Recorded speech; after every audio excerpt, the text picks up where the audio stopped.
Hi friends, welcome back to my channel. അപ്പോൾ ഇതാ നമ്മളെല്ലാം അടിപൊളിയായിട്ടുള്ള ഒരു റെസിപ്പി വീഡിയോ ആയിട്ടാണ് വന്നിട്ടുള്ളത്. നമുക്ക് ചപ്പാത്തിൻ്റെ കൂടെയും ചോറിൻ്റെ കൂടെ ഒക്കെ കഴിക്കാൻ പറ്റിയിട്ടുള്ള നല്ല ടേസ്റ്റ് ആയിട്ടുള്ള ഒരു കടായി പനീറിൻ്റെ റെസിപ്പി ആയിട്ടാണ് വന്നിട്ടുള്ളത്.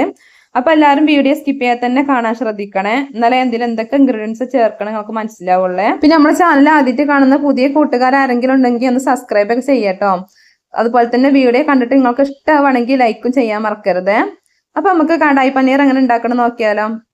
അപ്പോൾ ഞാൻ കടായി പനീർ ഉണ്ടാക്കാൻ വേണ്ടിയിട്ട് 200 ഗ്രാം പനീർ എടുത്തിട്ടുണ്ട്. ഇതുപോലെ ക്യൂബാക്കി കട്ട് ചെയ്തിട്ടുള്ളതാണ്. നമുക്ക് ആദ്യം ഇതൊന്ന് മാഗ്നേറ്റ് ചെയ്തെടുക്കാം കേട്ടോ. അപ്പോൾ ഞാൻ മാഗ്നേറ്റ് ചെയ്തെടുക്കാൻ വേണ്ടിയിട്ട് ഇതിലേക്ക് 1 ടീസ്പൂൺ കാശ്മീരി മുളക് പൊടി ഇട്ട് കൊടുത്തിട്ടുണ്ട്. പിന്നെ 1/2 ടീസ്പൂൺ ഗരം മസാലയും പാകത്തിന് ഉപ്പും കൂടി ചേർത്ത് കൊടുക്കുന്നുണ്ട്. എന്നിട്ട് നന്നായിട്ടൊന്ന് മിക്സ് ആയിട്ട് കൊടുക്കാം കേട്ടോ. വെള്ളം ചേർത്ത് കൊടുക്കേണ്ട ആവശ്യമില്ല. പനീറിൽ തന്നെ ചെറുതായിട്ടൊരു വെള്ളത്തിന്റെ ഒരു നനവൊക്കെ ഉണ്ടാവുമല്ലോ, അപ്പൊ അത് മതിട്ടോ. അതുപോലെ നന്നായിട്ടൊന്ന് മിക്സ് ആയിട്ട് കൊടുക്കണം. അപ്പൊ ഞാനിവിടെ പനീറൊക്കെ നന്നായിട്ടൊന്ന് മാഗ്നേറ്റ് എടുത്തിട്ടുണ്ട്. ഒരു 5 മിനിറ്റ് നേരം റെസ്റ്റ് ചെയ്യാൻ വേണ്ടിട്ട് വെച്ചിട്ടുണ്ട്. ഇനി അതുപോലെ ഒരു പാൻ അടുപ്പത്ത് വെച്ച് കൊടുത്തിട്ടുണ്ട് കേട്ടോ. നമുക്ക് പനീർ ഒന്ന് ഫ്രൈ ആക്കിയിട്ട് എടുക്കണേ, അതിന് വേണ്ടിയിട്ടാണ്. പാൻ നന്നായിട്ട് ചൂടായതിനു ശേഷം ഇതിലേക്ക് കുറച്ച് ഓയിലൊന്ന് ഒഴിച്ച് കൊടുക്കണ്ടേ. ഓയിൽ നന്നായിട്ടൊന്ന് ചൂടായി വരുമ്പോൾ നമ്മൾ നേരത്തെ മാഗ്നേറ്റ് ചെയ്ത് വെച്ചിട്ടുള്ള പനീർ ഇതുപോലെ ഓരോന്നായിട്ട് ഇട്ട് കൊടുക്കട്ടോ. ഇട്ടിട്ട് നന്നായിട്ടൊന്ന് ഫ്രൈ ആക്കിയിട്ട് എടുക്കണേ. പനീറിന്റെ 2 ഭാഗവും നന്നായിട്ടൊന്ന് ബ്രൗൺ നിറായി വരുന്നവരെ ഒന്ന് ഫ്രൈ ചെയ്തെടുക്കട്ടോ, കരിഞ്ഞു പോരുതേ.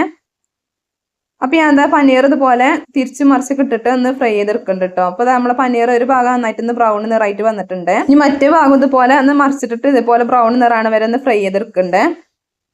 അപ്പൊ നമ്മളെ പനീർ 2 ഭാഗം ബ്രൗൺ നിറായി കിട്ടിയിട്ടുണ്ട് കേട്ടോ. അതുപോലെ 2 ഭാഗം ഒന്ന് ബ്രൗൺ ആയിട്ട് കിട്ടിയിട്ടുണ്ട്. നമുക്ക് ഇത്രയും ആയി കിട്ടിയാൽ മതിയെ. നമുക്ക് പനീർ എണ്ണയിൽ നിന്ന് കോരി മാറ്റാം. അപ്പൊ ഞാൻ പനീർ ഈ ഒരു രീതിക്കാണ് കേട്ടോ ഫ്രൈ ചെയ്തെടുത്തിട്ടുള്ളത്. ഇതുപോലെ ഒന്ന് ബ്രൗൺ നിറായിട്ട് കിട്ടുന്ന വരെ കേട്ടോ ഫ്രൈ ചെയ്തെടുത്തിട്ടുള്ളത്. പിന്നെ കൂടുതലാണ്ട് കരിഞ്ഞു പോണ രീതിയിൽ ഫ്രൈ ചെയ്തെടുക്കരുത്. അപ്പൊ പനീറൊക്കെ എണ്ണയിൽ നിന്ന് മുഴുവനായിട്ടൊന്ന് കോരി മാറ്റിയിട്ടുണ്ട്. ഇനി അതിലേക്ക് വേണ്ടത് സവാളയും ക്യാപ്സിക്കം കേട്ടോ. അപ്പൊ ഞാൻ എന്തായാലും ചെറിയ സവാള അതുപോലെ ഒന്ന് ക്യൂബായിട്ടൊന്ന് കട്ട് ചെയ്തിട്ടുള്ളതാണ്. അതുപോലെ തന്നെ ക്യാപ്സിക്കത്തിന്റെ ഒരു വലിയ ക്യാപ്സിക്കത്തിന്റെ പകുതി ക്യൂബായിട്ടൊന്ന് കട്ട് ചെയ്തിട്ടുള്ളതാണ് കേട്ടോ. അതും കൂടി ഈ എണ്ണയിലേക്ക് ഇട്ടിട്ട് ചെറുതായിട്ടൊന്ന് ഫ്രൈ ചെയ്തിട്ട് എടുക്കണ്ടേ. കുറെ കളറൊന്ന് മാറി വരുന്നവരെ ഒന്ന് ഫ്രൈ ചെയ്തെടുക്കണ്ട കേട്ടോ. ചെറുതായിട്ടൊന്ന് ഫ്രൈ ആയി കിട്ടിയാൽ മാത്രം മതിയെ. അപ്പൊ ഞാനിത് സവാളയും ക്യാപ്സിക്കൊക്കെ ഈ ഒരു രീതിക്കാണ് കേട്ടോ ഫ്രൈ ചെയ്തെടുത്തിട്ടുള്ളത്. നമുക്ക് എണ്ണയിൽ നിന്ന് കോരി മാറ്റാം. ഇത്രയും നായി കിട്ടിയാൽ മതി കേട്ടോ. കുറെ കളറാണ് മാറി ബ്രൗൺ നിറാവൊന്നും വേണ്ടത്. അതുപോലെ ചെറുതായിട്ടൊന്ന് കളർ മാറി വന്നാൽ മതി. നമ്മൾ പനീറൊക്കെ ഫ്രൈ ചെയ്തെടുത്ത ഈ എണ്ണ തന്നെയാണ് കേട്ടോ നമ്മൾ കടായി ഉണ്ടാക്കി എടുക്കണത്. അപ്പൊ ഞാൻ അതൊരു വേറെ ചട്ടിയിലേക്ക് ഒന്ന് ഒഴിച്ചു കൊടുത്തിട്ടുണ്ട്. നമുക്ക് ഇതിലേക്ക് വേണ്ടത് കുരുമുളകാണ്. അപ്പൊ ഞാൻ 1/2 ടീസ്പൂൺ കുരുമുളക് ഇതിലേക്ക് ചേർത്ത് കൊടുത്തിട്ടുണ്ട്. പൊടിക്കാത്ത കുരുമുളകാണ് ചേർത്ത് കൊടുത്തിട്ടുള്ളത്. അതുപോലെ തന്നെ 1/2 ടീസ്പൂൺ ചെറിയ ജീരകം, പിന്നെ ഒരു ബേ ലീഫ് ചെറുതായിട്ടൊന്ന് കട്ട് ചെയ്തിട്ട് അതും കൂടി ചേർത്ത് കൊടുത്തിട്ടുണ്ട്. നമുക്ക് ഇതിലേക്ക് വേണ്ടത് സവാള ആണ് കേട്ടോ. അപ്പൊ ഞാൻ അവിടെ 2 മീഡിയം സൈസ് വലുപ്പത്തിലുള്ള സവാള എടുത്തിട്ട് ഇതുപോലെ കനം കുറച്ചിട്ടൊന്ന് കട്ട് ചെയ്തിട്ടുള്ളതാണ്. അത് ഇതിലേക്കും ചേർത്ത് കൊടുത്തിട്ടുണ്ട്. പിന്നെ എരിവിന് ആവശ്യമായിട്ടുള്ള ഒരു പച്ചമുളകും കൂടി ചേർത്ത് കൊടുത്തിട്ടുണ്ട്.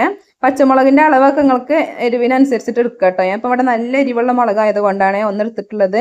നിങ്ങൾ എടുക്കുന്ന മുളക് എരിവ് കുറവാണെങ്കിൽ അതിനനുസരിച്ചിട്ട് എടുക്കുക കേട്ടോ. അപ്പൊ നമ്മൾ സവാളൊക്കെ ചെറുതായിട്ട് ഇതുപോലെ ഒന്ന് വഴറ്റിയെടുത്തിട്ടുണ്ട്. നമുക്ക് ഇതിലേക്ക് 1 ടീസ്പൂൺ ഇഞ്ചി വെളുത്തുള്ളി പേസ്റ്റും ചേർത്ത് കൊടുക്കാം. ഇഞ്ചി വെളുത്തുള്ളി പേസ്റ്റും ചേർത്ത് കൊടുത്തതിന് ശേഷം നമ്മൾ സവാള നന്നായിട്ട് തന്നെ വഴറ്റിയെടുക്കണം. നന്നായിട്ട് കുഴഞ്ഞ് വരുന്ന രീതിയാണ് വരെ ഒന്ന് വഴറ്റിയെടുക്കുക കേട്ടോ. കളറൊക്കെ ഒന്ന് മാറി നന്നായിട്ടൊന്ന് കുഴഞ്ഞ് വരുന്ന വരെ ഒന്ന് വഴറ്റിയെടുക്കണേ. അപ്പൊ നമ്മൾ സവാള ഇവിടെ നന്നായിട്ടൊന്ന് വഴറ്റിയെടുത്തിട്ടുണ്ട്. നമുക്ക് ഇതിലേക്ക് പൊടികൾ ചേർത്ത് കൊടുക്കാം. അപ്പൊ ഞാൻ ഇവിടെ ഇതിലേക്ക് 1 ടീസ്പൂൺ മുളക് പൊടി ചേർത്ത് കൊടുത്തിട്ടുണ്ട്. എരിവില്ലാത്ത മുളക് പൊടിയാണ് കേട്ടോ ചേർത്ത് കൊടുത്തിട്ടുള്ളത്. അതുപോലെ തന്നെ 1 ടീസ്പൂൺ മല്ലിപ്പൊടി, 1/4 ടീസ്പൂൺ ഗരം മസാല, 1/4 ടീസ്പൂൺ മഞ്ഞൾപ്പൊടി, പിന്നെ പാകത്തിന് ഉപ്പും കൂടി ചേർത്ത് കൊടുത്തിട്ടുണ്ട്. ഇതെല്ലാം കൂടി ചേർത്ത് കൊടുത്തതിന് ശേഷം നന്നായിട്ട് തന്നെ വഴറ്റിയെടുക്കുക കേട്ടോ. പൊടികളൊക്കെ ചേർത്ത് കൊടുത്തതിന് ശേഷം ആ പൊടികളെ റോ ടേസ്റ്റ് ഒക്കെ ഒന്ന് മാറി വരുന്നവരെ നന്നായിട്ടൊന്ന് വഴറ്റിയെടുക്കണേ. പൊടികൾ ചേർത്തതിന് ശേഷം തീ നന്നായിട്ടൊന്ന് കുറച്ച് വെച്ചിട്ട് വേണേ വഴറ്റിയെടുക്കാൻ വേണ്ടിയിട്ട്, അല്ലെങ്കിൽ കരിഞ്ഞു പോകാനുള്ള ചാൻസ് ഉണ്ട്. അതുകൊണ്ടാണ്. ഇപ്പൊ നമ്മൾ പൊടികളൊക്കെ ചേർത്തതിന് ശേഷം നന്നായിട്ട് ഒന്ന് വഴറ്റിയെടുത്തിട്ടുണ്ട്. ഇപ്പൊ നമ്മൾ സവാളത്തെ എണ്ണൊക്കെ ഒന്ന് തെളിഞ്ഞു വന്നിട്ടുണ്ട്. നമുക്ക് ഇത്രയും നായി കിട്ടിയാൽ മതി കേട്ടോ. നമുക്ക് ഇതിലേക്ക് വേണ്ടത് തക്കാളിയാണ്. അപ്പൊ ഞാൻ നന്നായി പഴുത്തിട്ടുള്ള തക്കാളി മിക്സിയിൽ ഇട്ടിട്ടൊന്ന് ജ്യൂസ് ആയിട്ട് എടുത്തിട്ടുള്ളതാണ് കേട്ടോ. അത് ഇതിലേക്കൊന്ന് ചേർത്ത് കൊടുക്കാം. തക്കാളി ചേർത്തതിന് ശേഷം ഇതുപോലെ നന്നായിട്ടൊന്ന് മിക്സ് ആയിട്ട് കൊടുക്കണേ. നമ്മളെ പൊടികളും തക്കാളിയൊക്കെ അതുപോലെ നല്ല രീതിക്ക് തന്നെ ഒന്ന് മിക്സ് ആയിട്ട് കൊടുക്കുക കേട്ടോ.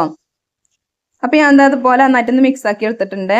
നമുക്ക് ഇതിലേക്ക് കുറച്ച് വെള്ളം ചേർത്ത് കൊടുക്കാം കേട്ടോ. ഗ്രേവിക്ക് ആവശ്യമായിട്ടുള്ള വെള്ളം ചേർത്ത് കൊടുക്കാം. അപ്പൊ ഞാൻ ഇപ്പൊ ഇവിടെ 1 കപ്പ് വെള്ളമാണ് എടുത്തിട്ടുള്ളത്. ഇളം ചൂട് വെള്ളമാണ് കേട്ടോ ചേർത്ത് കൊടുത്തിട്ടുള്ളത്. വെള്ളം ചേർത്തതിന് ശേഷം ഇതുപോലെ നന്നായിട്ടൊന്ന് മിക്സ് ആയിട്ട് കൊടുക്കുക. ഇനി അടച്ചു വെച്ചിട്ട് നന്നായിട്ടും തിളപ്പിച്ചിട്ടെടുക്കുക കേട്ടോ. നമ്മളെ ഗ്രേവി നന്നായിട്ടും തിളച്ച് ചെറുതായിട്ട് എണ്ണ തെളിഞ്ഞ് വരുന്നവരൊന്ന് തിളപ്പിച്ചിട്ടെടുക്കണേ. അപ്പൊ ഗ്രേവി നന്നായിട്ടും തിളച്ച് വന്നിട്ടുണ്ട് കേട്ടോ. ചെറുതായിട്ടൊന്ന് എണ്ണൊക്കെ ഒന്ന് തെളിഞ്ഞ് വന്നിട്ടുണ്ട്. ഇനി ഇതിലേക്ക് നമ്മൾ നേരത്തെ ഫ്രൈ ചെയ്ത് മാറ്റി വെച്ചിട്ടുള്ള സവാളയും ക്യാപ്സിക്കം ഒന്ന് ചേർത്ത് കൊടുക്കാം. അതുപോലെ തന്നെ ഫ്രൈ ചെയ്ത് വെച്ചിട്ടുള്ള പനീറും കൂടി ചേർത്ത് കൊടുക്കണ്ടേ. ഇതെല്ലാം കൂടി ചേർത്ത് കൊടുത്തതിന് ശേഷം ഇതുപോലെ നന്നായിട്ട് തന്നെ മിക്സ് ആയിട്ട് എടുക്കുക കേട്ടോ. നമ്മളെ ഗ്രേവി പനീറിന്റെ ഒക്കെ എല്ലാ ഭാഗത്തും എത്തുന്ന രീതിയിൽ നന്നായിട്ട് തന്നെ മിക്സ് ആയിട്ട് കൊടുക്കണേ. അപ്പൊ ഞാനിതാ പനീറൊക്കെ ചേർത്ത് കൊടുത്തതിന് ശേഷം നമ്മളെ ഗ്രേവി ഇതുപോലെ നന്നായിട്ട് തന്നെ മിക്സ് ചെയ്ത് കൊടുത്തിട്ടുണ്ട്. ഈ 3 മിനിറ്റ് സമയം വരെ ഒന്ന് അടച്ചു വെച്ചിട്ടൊന്ന് വേവിച്ചെടുക്കണ്ടേ. നമ്മളെ പനീറിലെ മസാല ഒക്കെ നന്നായിട്ടൊന്ന് പിടിച്ച് കിട്ടാൻ വേണ്ടിയിട്ടാണ്. അപ്പൊ ഇതപ്പോൾ ഒരു 3 മിനിറ്റ് സമയമായിട്ടുണ്ട്. അപ്പൊ നമ്മളെ പനീറൊക്കെ നന്നായിട്ടൊന്ന് മസാല ഒക്കെ ഒന്ന് പിടിച്ച് കിട്ടിയിട്ടുണ്ട് കേട്ടോ. നമുക്ക് ഇത്രയും ആയി കിട്ടിയാൽ മതിയെ. നമുക്ക് തീയൊന്ന് ഓഫ് ചെയ്ത് കൊടുക്കാം. നമുക്ക് ഇതിലേക്ക് വേണ്ടത് മല്ലിയിലയാണ്. അപ്പൊ ഞാൻ എന്താ കുറച്ച് മല്ലിയില ഇതുപോലെ ചെറുതായിട്ടൊന്ന് കട്ട് ചെയ്തിട്ടുള്ളതാണ്. അതും കൂടി ഇതിലേക്കൊന്ന് ചേർത്ത് കൊടുത്തിട്ടുണ്ട്. എന്നിട്ട് ഇതുപോലെ ഒന്നും കൂടി ഒന്ന് മിക്സ് ആക്കിയിട്ട് എടുത്തിട്ടുണ്ട്. അപ്പൊ ഇത് നമ്മളെല്ലാം അടിപൊളിയായിട്ടുള്ള നല്ല ടേസ്റ്റ് ആയിട്ടുള്ള പനീർ കടായി ഇവിടെ റെഡി ആയിട്ടുണ്ട്. നമുക്ക് ചപ്പാത്തിന്റെ കൂടെയും ചോറിന്റെ കൂടെയും എന്തിന്റെ കൂടെ വേണമെങ്കിലും കഴിക്കാൻ പറ്റിയിട്ടുള്ള നല്ല അടിപൊളിയായിട്ടുള്ള ഒരു കറിയാണ് കേട്ടോ. നമുക്ക് വളരെ എളുപ്പത്തിൽ ഉണ്ടാക്കിയെടുക്കാൻ പറ്റിയിട്ടുള്ള ഒരു കറിയും കൂടിയാണ്. അപ്പൊ എല്ലാവരും ഇനി പനീറൊക്കെ കിട്ടുമ്പോൾ ഇതുപോലെ ഒന്ന് ഉണ്ടാക്കി നോക്കണ്ടേ. എന്നിട്ട് നിങ്ങളെ കമന്റുകളൊക്കെ ഒന്ന് അറിയിക്കാൻ മറക്കരുത്. അപ്പൊ ഇന്നത്തെ നമ്മളെ പനീർ കടായിന്റെ വീഡിയോ എല്ലാവർക്കും ഇഷ്ടമായിട്ടുണ്ടാവും എന്ന് വിചാരിക്കുന്നു. വീഡിയോ ഇഷ്ടമാണെങ്കിൽ അപ്പൊ എല്ലാവരും ലൈക്ക് ഒന്ന് ചെയ്യുക. അതുപോലെ തന്നെ നിങ്ങളെ ഫ്രണ്ട്സിനൊക്കെ ഒന്ന് ഷെയർ ചെയ്ത് കൊടുക്കാൻ മറക്കല്ലേ.